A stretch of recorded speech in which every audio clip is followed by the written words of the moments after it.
Hello guys, good morning. Ngayon, ito ang sitwasyon ngayon namin sa labas.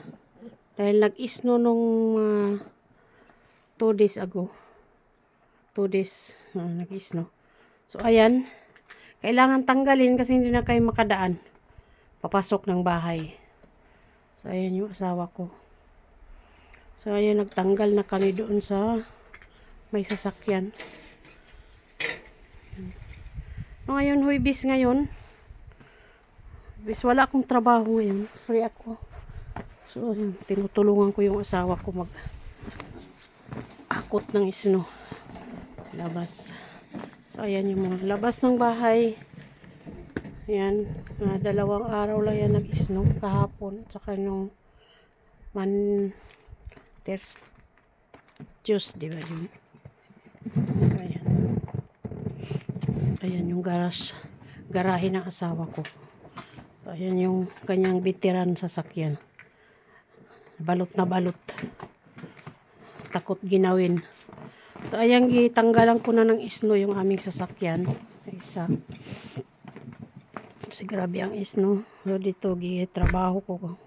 Konti. Ayan. Ito sa labas. Ganito ang buhay namin dito. Pag nagwi-winter,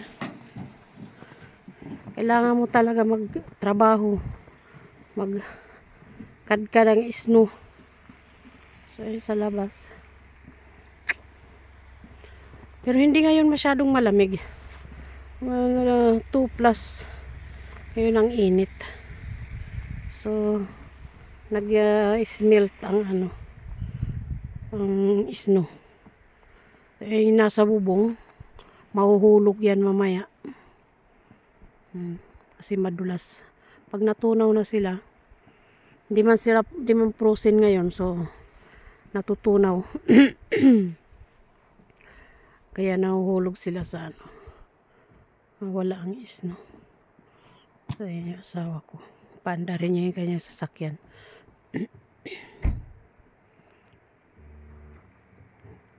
Pero pag summer naman, maganda naman ang panahon dito pag summer. Hindi masyadong mainit, hindi masyadong malamig. Lang kinaganda. Pero pag winter, magkasakit ka talaga kay sobrang lamig. Makit yung balikat ko, yung aking mga tuhod.